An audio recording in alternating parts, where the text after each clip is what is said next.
Hello universe, hello Reid, Josh here. This is a response to Reid Bear, your video, your challenge to writers and poets.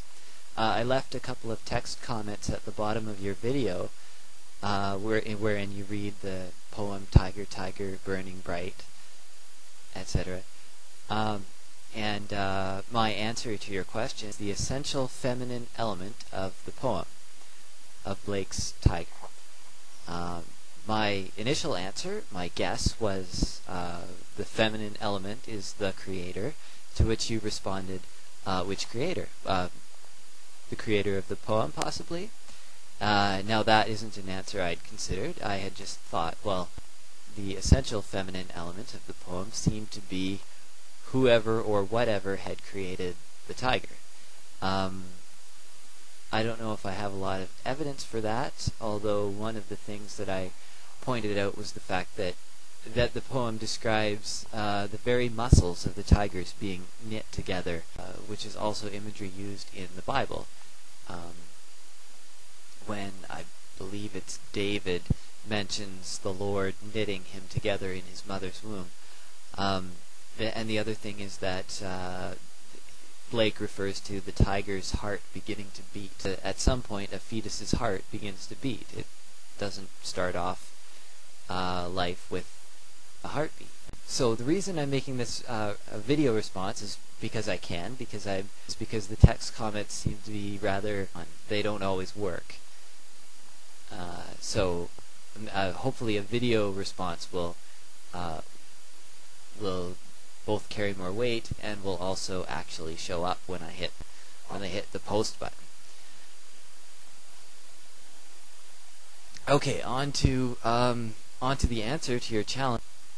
The reason I believe that the poem refers to a feminine creator is for reasons that I already gave. I believe that it alludes to the creation of a tiger or any kind of living creature, including the lamb, which it also refers to at the end of the poem. I believe that is referring to the creation in the womb by a mother, essentially, and that a bit of divinity resides in the womb of every mother.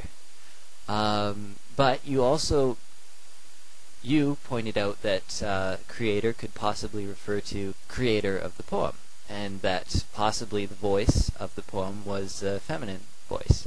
Now we know that Blake was a man, so that's not literal, but perhaps he was writing the poem as a woman, using feminine elements in his diction. Perhaps. I don't have any experience in analyzing masculine versus feminine texts and parsing out the differences between the two. I know that men and women think differently and they actually write differently, and in some cases it's even possible to discern the gender of the writer simply by analyzing their poem. And I'm not talking specifically about Blake's poem Tyger, Tyger, though that may be possible in this case. I'm just talking about poems in general and writing in general. Probably the larger the sample, the easier it is to discern the gender of the writer, unless they're specifically trying to pull a fast one, and like, as is possible that Blake might have also been doing, and write in the opposite gender of what they're normally thought of as being, and what might also correlate to their physical sex. Which brings us back to the writer, the author of the poem, the speaker, the voice, as the essential feminine element. And we had in one of the comments, someone by the name of Talk is Cheap mentioned that women ask a lot of questions, and that being questioning and having ideas and is a feminine quality, and exploration, curiosity is a feminine quality, and we see that in the Adam and Eve story.